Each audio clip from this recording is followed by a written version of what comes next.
अस्सलामुअलैकुम रहमतुल्लाहि व बरकातहू। या वारिश हक वारिश अल्लाह वारिश मौला वारिश पंजतन पाक वारिश अब्दुल कय्यूम वारसी उर्फ कुदरत अली शाह वारसी, सनसरैया, थाना मुफस्सिल, जिला पश्चिमी Champaran, Bettiah, Bihar. Pin code number 845438। हम अहले बैत से हैं। अहले बैत का मतलब अल्लाह के रसूल और मौला अली मुश्किल कुशा, हज़रत अली, फ़ातिमा ज़हरा, इमाम हसन और हुसैन पंजतन पाक, ये अहले बैत हैं। फिर से हम बता रहे हैं, अहले बैत से हमारा निस्बत है। अहले बैत आका सरकार दो आलम सल्लल्लाहु अलैहि वसल्लम, मौला अली मुश्किल कुशा शेर खुदा यानी हज़रत अली और दादी फ़ातिमा ज़हरा, आका इमाम हसन हुसैन, ये पंजतन पाक हैं। ये 5 पंजतन पाक है, ये अहले बैत हैं। हमारा अहले बैत से निस्बत है। हमारा बुजुर्गान दीन औलिया अल्लाह से निस्बत है। हम वारसी सिलसिले से हैं। वारिश पाक इमाम हुसैन के 26वें पुश्त में से हैं। अब ख़ास बात यह है कि हम हर साल अपने रहबर हाजी आलमगीर शाह वारसी की फूल और अपने पीर वारिश पाक का जश्न करते आ रहे हैं। इस फरवरी में हर साल फरवरी को 7, 8 और 9 फरवरी को, जिसमें एक दिन मिलादे मुस्तफ़ा और कुरान खानी का प्रोग्राम होता है 7 तारीख को।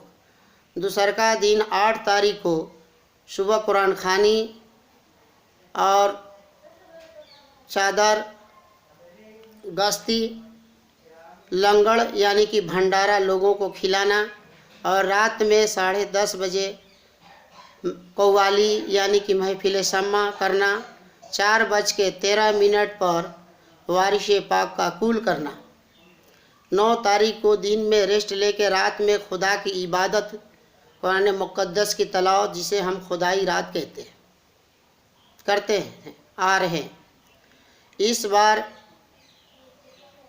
फरवरी 2021 को जब हमने प्रोग्राम का आयोजन चालू किया, 6 तारीख को 6/2/2021 को हमने पंडाल गिराया। अपने बरांडे के अंदर में और अपने बरांडे से बाहर एक पड़ोसी का दरवाज़ा और मेरा दरवाज़ा मिलकर बाहर पंडाल मेरा गिरा हुआ था। कुछ लोग देवबंद तबके के नहीं बल्कि ख़ास वहाँ के लोग अपने बदौलत तमाम देवबंदियों को इकट्ठा किया, गांव वालों को, और आकर उस पंडाल को उजाड़ दिया। बोला कि ये प्रोग्राम जो है हम किसी सूरत पर नहीं होने देंगे और इनको अपने धर्म को मानने नहीं देंगे, इनको अपने धर्म में शामिल करेंगे। ये देवबंद लोगों का ना तो कोई धर्म है ना कोई समाज है। जिस वक्त इन लोगों ने पंडाल उजाड़ा, उस वक्त मैं बाज़ार समिति में लंगड़ खानी यानी कि भंडारा का सब्जी उब्जी खरीदने के लिए मार्केट बाज़ार समिति बेतिया गए थे। जब मुझे इस बात को पता चला कि कुछ लोगों ने नहीं बल्कि 200 लोगों ने आकर पंडाल को उजाड़ दिया, उसके बाद मैं थाना प्रभारी के पास पहुंचा और मैंने कहा कि सर ऐसा बात है, प्रोग्राम का आयोजन है, लेकिन उन लोगों ने जो है कि हमारे पंडाल को उजाड़ दिया। उसके बाद में वहाँ का क्रिमिनल जो शेबू खान हैं, वो अपने सेबू खान को थाना प्रभारी ने फ़ोन किया और बुलवाया। वो 25-30 आदमी के साथ में आए, जिसमें से कुछ लोगों को मैं नाम नहीं जानता, बाकी को जानता हूँ। उस मस्जिद का इमाम जिसका नाम कारी जुल्फ़कार लेकर आया। थाने में सब बात हुई, बहुत सारी बातें हुई। इस पर बड़ा बाबू ने कहा कि बगैर डीजे और लाउड स्पीकर का प्रोग्राम आप अपना शांति से जहाँ करते थे वहीं कर लीजिए, सिर्फ डीजे नहीं बजाइएगा। उसके बाद आप जाइए, इत्मीनान हो जाइए। दूसरा का दिन जो है कि फिर मैं गांव में 7/2/2021 को हम गांव में परमीन हिंदू समाज के लोगों को भंडारा का निमंत्रण यानी दावत देने के लिए गए। उतने देर में 200 आदमी ने हमारे बाहर से आए हुए गोपालगंज से 9 मेहमानों को जलील करके कॉलर पकड़ के गंदी गंदी गाली दे के वहाँ से निकाला गया है। इसके बावजूद फिर जो हम थाना पर फ़ोन किया, थाना पर गए और जाके फिर दूसरे का दिन का घटना बताया कि सर आपने जैसा कहा मैंने वैसा किया, लेकिन वो लोग ऐसा करने से नहीं दिया, बल्कि हमारे मेहमानों को जलील किया। बड़ा बाबू कोई एक्शन नहीं लिया, बल्कि शिबू खान को फिर फ़ोन किया तो बोला कि ये सब जो भी घटना घटा हमको नहीं मालूम है। बड़ा बाबू बोले कि ये तुम प्रोग्राम को कराओ, हमारे स्तर से किसी तरह का कोई दिक्कत नहीं होना चाहिए, 5 आदमी के साथ बैठकर प्रोग्राम कराओ हमारे स्तर से। जब वहाँ से हम गए और सेबू ने कहा कि ठीक है आइए प्रोग्राम होगा, हम करवाएंगे, अगर हम गलत बोल रहे हैं तो एक्सचेंज को, इस कॉल को एक्सचेंज से निकलवा कर क्लियर सुना जाए कि बड़ा बाबू ने क्या कहा, हमने क्या कहा और सेबू ने क्या कहा। इसके बावजूद जब हम सनसरिया पहुँचे, हमारे पहुँचने से पहले उन लोगों ने, सेबू जो थे, जो जेल कट चुका है, एक कैदी है, क्रिमिनल है, उसने आया और सीधे हमारे आस्थाना शहीद करबला, हमारे रूम के अंदर, हॉलों के अंदर जो हमारी मेहमान थी, जो बाहर से आई हुई थी, नरकटियागंज से, बंगाल रानीगंज से, समस्तीपुर से, बाबा जी थे और भी कुछ लोग थे, उन सबों का वीडियो लिया, उन सबों का पता पूछा और पूछने के बाद में उन लोगों से कहा कि तुम लोग जितना जल्दी हो चले जाओ, वरना तुम लोग के साथ अंजाम अच्छा नहीं होगा। उसके बाद जब हम बेतिया से आए तो उन लोगों ने बताया कि फ़लाना शख्स ने इस तरह का आया और यहाँ का टोटल वीडियो किया है, जिसका नाम सेबू है, और हम लोग का नाम पता पूछा और बोला कि जल्दी चले जाओ वरना ठीक नहीं होगा। उसके बाद और ये भी बोला कि सेबू आपको बाबा बुलाया है, आप जाइए मिल लीजिए।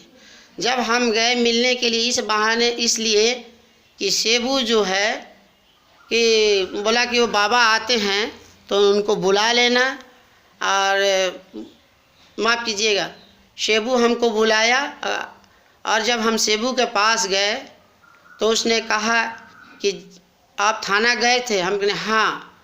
तो किस लिए गए थे? हमने, हमारे यहाँ 200 लोग आए थे, मेहमानों को जलील करके, बेइज्जत करके भगाया गया है, गाली गलौज किया गया है। तो बोला कि हमारे पास काहे नहीं आए? ये हम बोला कि ये इस तरह का हादसा हुआ है तो आपको पता है? बोला कि 10 बजे तक हम सोए रहते हैं, और हमने कहा कि 10 बजे तक किसी का मर्डर हो जाएगा और आपको पता नहीं चलेगा। फिर उसके बाद में जो है कि बोला कि जाइए और प्रोग्राम शांति से कीजिए। फिर उसके बाद में हम शांति से कीजिए, तो हम बोला कि हम शांति से ही प्रोग्राम करेंगे, क्योंकि हमको थाना को, कानून को, नियम को पालन करना है। उसके बाद में जो है कि हमें यही कहा कि लाउड स्पीकर अब मेरे पास नहीं है और ना डीजे है, शांति के साथ हमारा कव्वाली है, हम बगैर बाजा गाजा के हम ऐसे सादा में कव्वाली करवाएंगे। उसने कव्वाली करने से इनकार कर दिया, बोला कि नहीं कव्वाली किसी भी कीमत पर नहीं होगा। फिर उसके बाद तीसरे दिन हमने सुना गांव में सारी तरह से हलचल पैदा हो गया कि ये लोग हमारे पर जानलेवा हमला कर रहा है और मस्जिद में मीटिंग चल रहा है कि इसकी जानलेवा हमला करके इसके शरीर को ख़राब कर दिया जाए मार के, और इसके करबला को सब लोग शहीद कर देंगे, तोड़ फोड़ देंगे, नष्ट कर देंगे। इसके बावजूद अपने बचाव के लिए हमने एप्लीकेशन थाना प्रभारी को दिया और डीएम साहब को दिया, डीआईजी को दिया, डीएसपी को दिया है, और भी हमने ये चीज़ हमारे माननीय मुख्यमंत्री बिहार सरकार नीतीश कुमार को भेजे हैं, हमारी उप मुख्यमंत्री माननीय रेणु देवी को भेजा है और माननीय प्रधानमंत्री भारत सरकार को भेजा है। इसके बावजूद हमें अभी अभी इस बात को खबर मिली है कि ये लोग जो वीडियो करके गए हुए हैं, इस पर कंप्यूटर द्वारा या किसी भी तरह के कोई भी तरह के इल्ज़ाम ये लगा रहे हैं कि बाबा यहाँ पर शोषण हम लोगों से करवाता था। वहाँ के लड़कों को इन लोगों शामिल करके कह रहे हैं। गांव के लोग जो देवबंद तबके के हैं वो गांव सनसरैया के छवारिकों को इकट्ठा किया है और उन लोगों से ये रिपोर्ट तैयार करवा रहा है और कहलवाने की तैयारी में है कि बाबा जो है यहाँ पर गलत काम हम लोग से करवाता था। शोषण के मामले में, बलात्कारी के मामले में ये लोग मुझ पर इल्ज़ाम लगाना चाहता है, ये देवबंद तबके के लोग।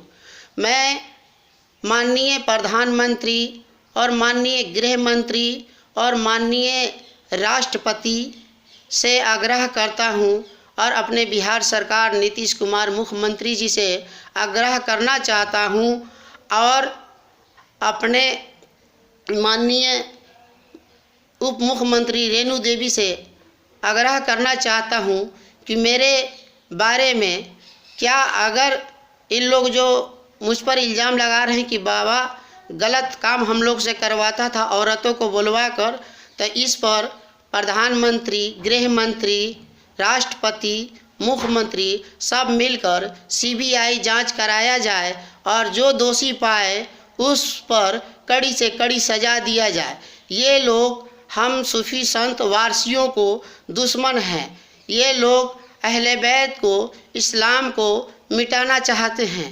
ये लोग जो है कि हम मज़ार मुक़द्दस, बुज़ुर्गान दीन, औलिया अल्लाह की, देवी देवता, पीर फ़कीर को सबको मानने वाले हैं। ये लोग इस चीज़ को पसंद नहीं कर रहा है और हमारे करने पर जब हमने इन लोगों पर केस किया है तो अब ये लोग का प्लानिंग ये चल रहा है कि ये गंदा घिनौना हरकत हमारे ऊपर इल्ज़ाम लगाकर और हमारे भाइयों पर, हमारे पटीदारों पर दबाव डाल रहा है कि सिग्नेचर ये लोग करेगा, नहीं तो हम कह देंगे। इनके पटदार लोग भी इनसे मिला था, वो पैसे कमाते थे और इनके पटदार लोग भी खाते थे।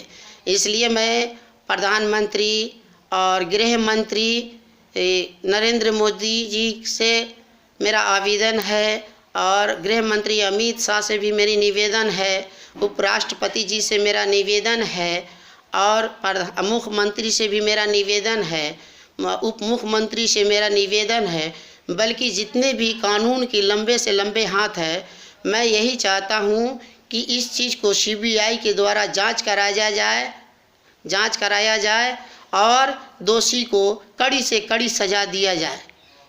या वारिस या हुसैन, जय गुरु वारिस, जय भारत, जय हिंद।